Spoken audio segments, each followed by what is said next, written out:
From a tiny paper cut to full-blown sepsis, your immune system faces bacterial invasions every single day. And while some bacteria barely make it past your skin, others can multiply so fast they nearly kill you in hours.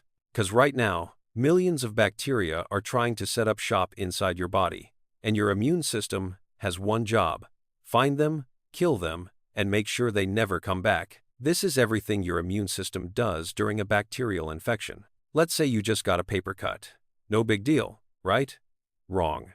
'Cause you just opened the front door for thousands of bacteria chilling on your skin, and they're pouring into your tissue like uninvited dinner guests who brought their entire extended family. Within seconds, you've got Staphylococcus aureus bacteria multiplying in your dermis, doubling every 20 minutes. Do the math. In just 6 hours, one bacterial cell becomes 250,000.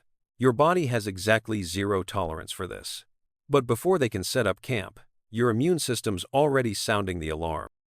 Within minutes of that breach, your body's security system kicks in.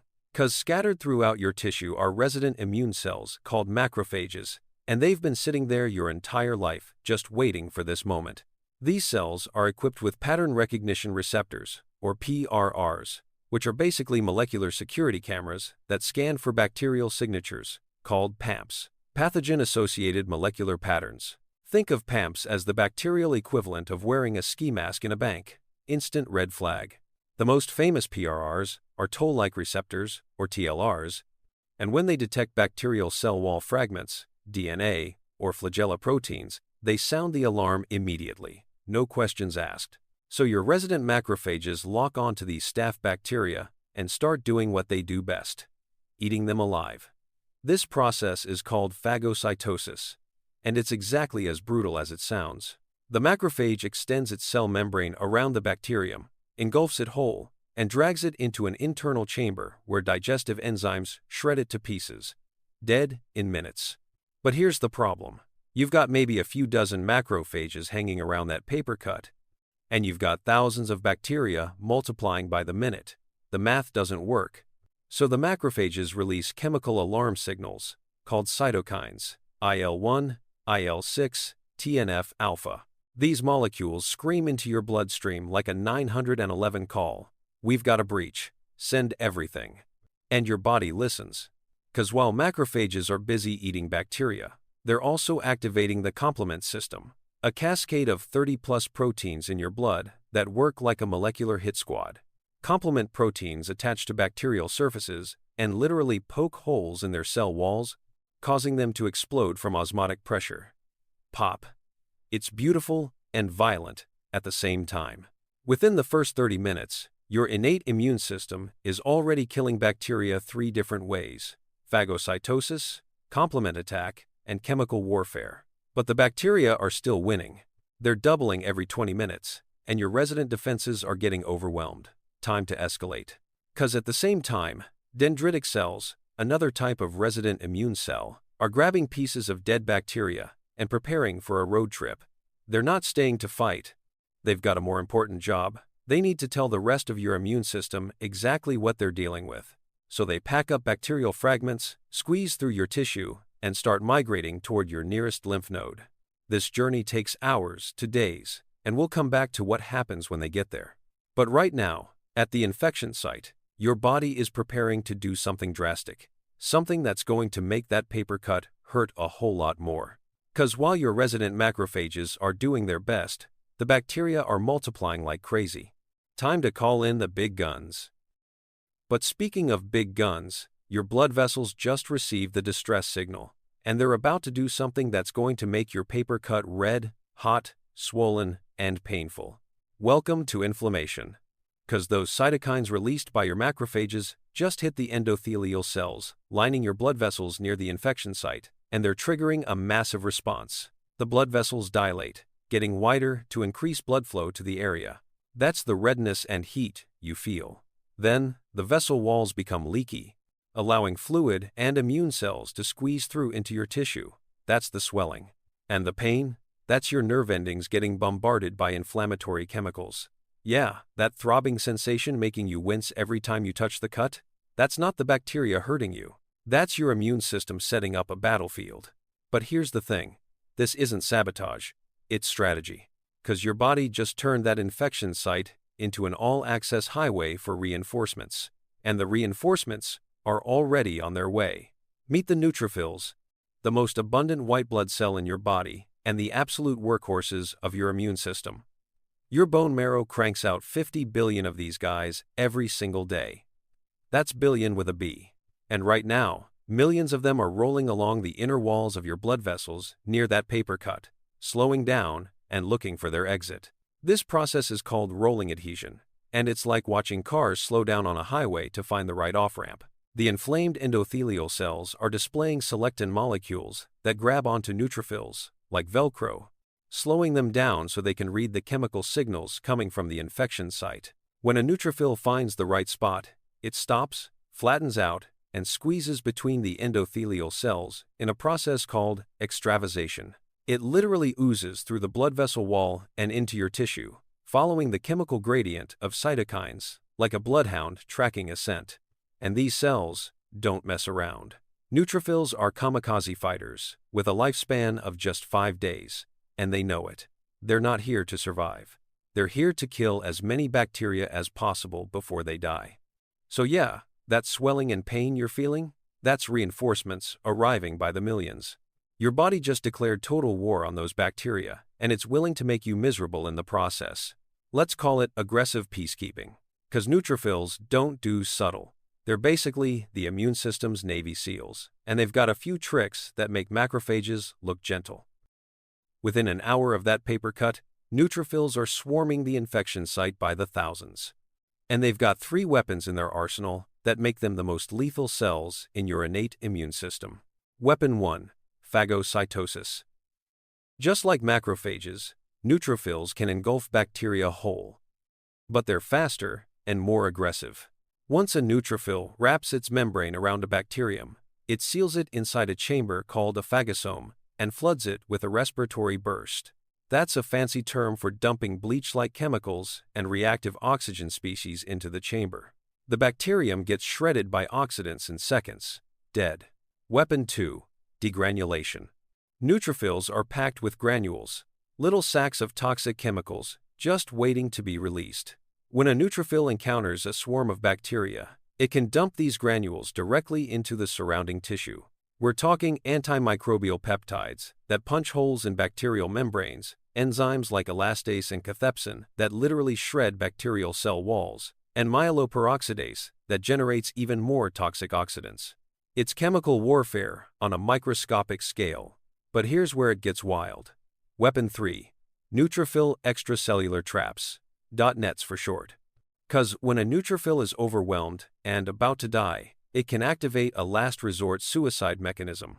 The neutrophil's nucleus breaks apart, releasing its DNA into the cytoplasm. Then, the cell membrane ruptures, and the DNA explodes outward like a web, mixing with antimicrobial proteins from those granules we just talked about. The result? A sticky net made of DNA and toxic proteins that traps bacteria like flies on flypaper. Holy crap! A single .NET can trap dozens of bacteria at once, holding them in place while the antimicrobial proteins stuck to the DNA strands kill them. It's one of the most metal things your immune system does. The neutrophil sacrifices itself to create a bacteria-killing spiderweb. And this is happening thousands of times at your infection site right now. Neutrophils are exploding, releasing DNA traps, and carpeting the area with bacterial corpses. But here's where it gets messy. Literally. Because those nets are incredibly effective at killing bacteria. But they're also made of DNA and toxic proteins that damage your own tissue. If too many neutrophils release .NETs, the collateral damage can be severe. Tissue death, chronic inflammation, and delayed wound healing. Your immune system just scorched the earth to win the battle. So yeah, neutrophils are incredibly effective. But if this battle goes on too long, your own tissue starts looking like a war zone. Let's call it aggressive peacekeeping. But speaking of aggressive tactics, the local battle at your paper cut is just the opening act, because your body is about to escalate this conflict to a whole body response, and you're going to feel it. Meet fever. Your body's thermostat just got cranked up, because those cytokines flooding your system, IL-1, IL-6, and TNF-alpha, They're not just recruiting neutrophils. They're also traveling through your bloodstream to your brain, specifically to your hypothalamus, the region that controls body temperature. And when these inflammatory signals arrive, your hypothalamus responds by raising your internal temperature set point from a normal 98.6 degrees Fahrenheit to somewhere between 101 and 104 degrees Fahrenheit. Why? Because bacteria hate heat. Most pathogenic bacteria thrive at normal body temperature. But when you crank it up a few degrees, their enzymes start malfunctioning, and their reproduction slows down. Meanwhile, your immune cells, especially neutrophils and macrophages, actually work better at higher temperatures. Their killing efficiency goes up. So yeah, that fever making you feel like absolute garbage? It's actually helping. You're essentially cooking the bacteria while supercharging your immune cells. But the cost is brutal. You get chills as your body tries to generate heat, muscle aches from the inflammatory cytokines, and exhaustion because maintaining a fever is metabolically expensive. Your body is burning through calories just to stay hot. And speaking of reinforcements, more are arriving. Monocytes, the big brothers of macrophages, are squeezing out of your blood vessels and migrating to the infection site. Once they arrive, they transform into full-sized macrophages and join the fight. But these aren't the same macrophages that were there from the start. These are M1 macrophages, pro-inflammatory killing machines that release even more cytokines and ramp up the destruction. The M2 macrophages, the ones that clean up and repair tissue, they're not showing up yet. Right now, it's all about maximum aggression. And the battlefield is getting messy. 'Cause all those dead neutrophils, dead bacteria, and damaged tissue debris are piling up. That thick, yellowish fluid oozing from your cut, that's pus. A cocktail of dead immune cells, bacterial corpses, and tissue fragments. It's disgusting. But it's also proof that your immune system is winning. Except there's a problem. 'Cause if the bacteria are particularly nasty, or if there are just too many of them, this brute force approach might not be enough. Your innate immune system is throwing everything it has at the infection. But innate immunity is like fighting with a shotgun. It's powerful, but it's not precise. It kills bacteria, sure, but it also causes a ton of collateral damage to your own tissue. What you really need is a sniper. Something that can target these specific bacteria with surgical precision and eliminate them without burning down the whole neighborhood in the process. Time to bring in the specialists. 'Cause while the innate immune system is all brute force and firepower, sometimes you need a scalpel instead of a sledgehammer. Enter the adaptive immune system. Meanwhile, in your lymph nodes, something incredible is happening. Remember those dendritic cells that grabbed bacterial fragments and left the infection site on day 1? They've been on a journey, and they just arrived. 'Cause while your neutrophils were carpet-bombing bacteria at the paper cut, those dendritic cells were squeezing through your lymphatic vessels, traveling toward the nearest lymph node in your arm or neck. This trip takes anywhere from 1 to 3 days. And the entire time, those dendritic cells have been carrying pieces of dead bacteria on their surface, displayed on special molecules called MHC class II. Think of MHC molecules as serving trays. The dendritic cell is basically walking around your lymph nodes saying, "Does anyone recognize this?"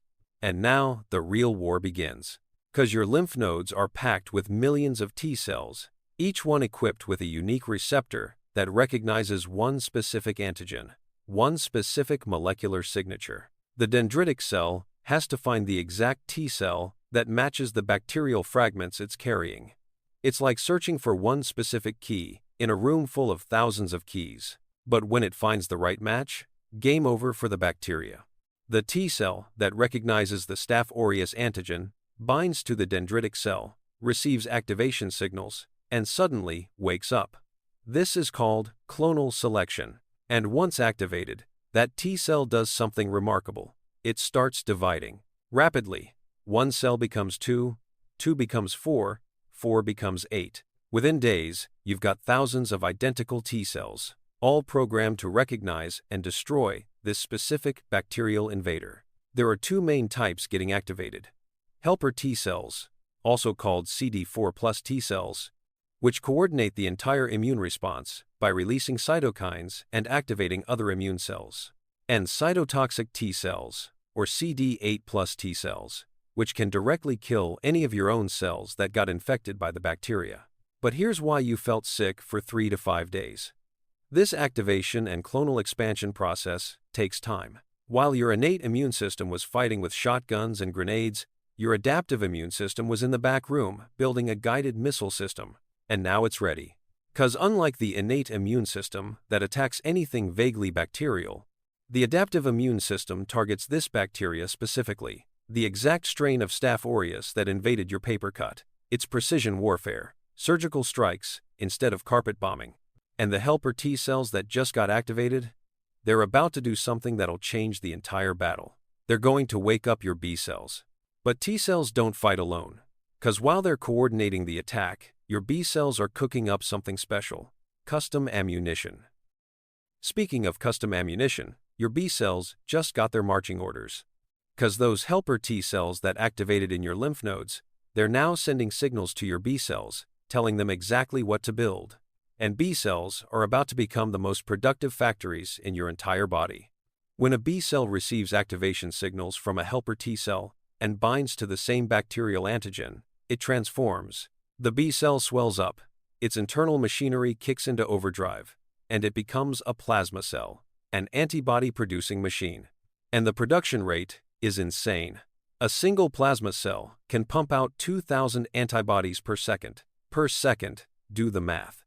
That's 7.2 million antibodies per hour from just one cell, and you've got thousands of plasma cells working simultaneously. But what are antibodies exactly? They're Y-shaped proteins that bind to specific molecular targets on bacteria with lock and key precision. Each antibody is custom designed to recognize one specific antigen, in this case, proteins on the surface of Staph aureus. And once they bind, they do 3 incredibly effective things. First, neutralization. Antibodies can bind to bacterial toxins and block them from damaging your cells. They can also cover up the adhesion proteins bacteria use to stick to your tissue, preventing them from establishing new infections. The bacteria become harmless. Second, opsonization. This is just a fancy word for tagging. When antibodies coat the surface of a bacterium, they act like a giant "eat me" sign that macrophages and neutrophils can't ignore. Phagocytes have receptors that specifically bind to antibodies, so bacteria covered in antibodies get consumed faster and more efficiently. Third, complement activation.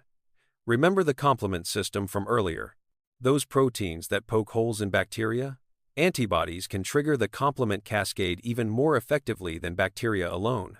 So now you've got antibodies directing complement proteins to specific bacterial targets like guided missiles. It's a coordinated demolition.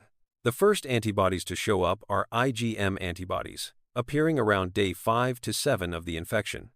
They're big, bulky molecules that are good at clumping bacteria together and activating complement.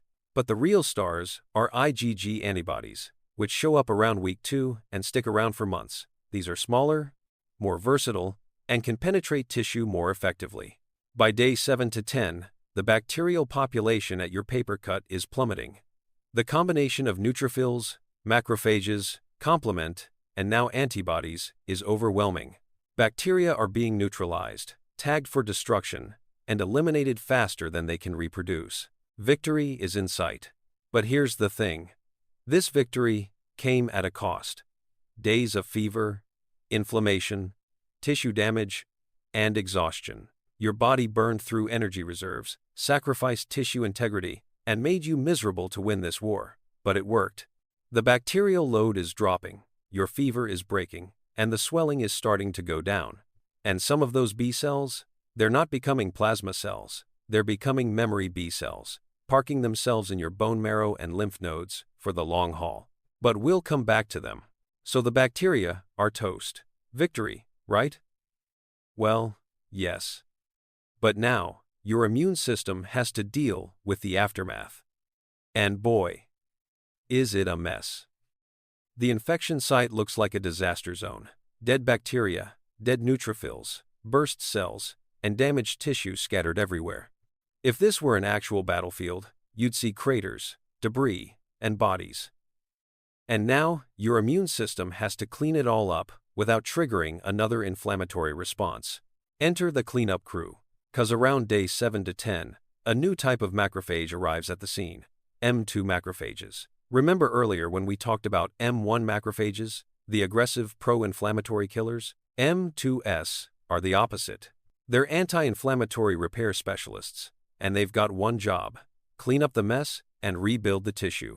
M2 macrophages perform something called efferocytosis, which is just a fancy term for eating dead cells. But here's the key difference. When M2 macrophages engulf dead neutrophils and cellular debris, they do it without releasing inflammatory cytokines. They're silent cleaners. No alarms, no collateral damage, just quiet removal of the wreckage. And they're not alone. Regulatory T cells, or Tregs, are flooding the area with anti-inflammatory signals. These specialized T cells release cytokines like IL-10 and TGF-beta, which actively suppress the immune response and tell all the remaining neutrophils, macrophages, and T cells to stand down. The war is over, stop shooting. This is critical, because without regulatory T cells shutting things down, your immune system would just keep attacking.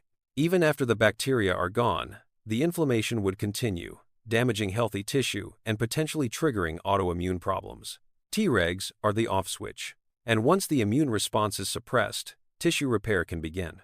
Fibroblasts, the cells responsible for making connective tissue, start moving into the area. They lay down collagen fibers to rebuild the damaged dermis, creating new structural support. At the same time, angiogenesis kicks in. New blood vessels sprout from existing ones, bringing fresh oxygen and nutrients to the healing tissue. The whole process takes days to weeks, depending on how much damage was done. If the infection was minor, like your paper cut, you might see complete healing in 2 weeks. If it was more severe, scar tissue might form where the collagen deposition was especially heavy. And during all of this, you still feel exhausted. 'Cause running an immune response is metabolically expensive. Your body burned through glucose, amino acids, and ATP like crazy to fuel all those neutrophils, macrophages, T cells, B cells, and antibody production.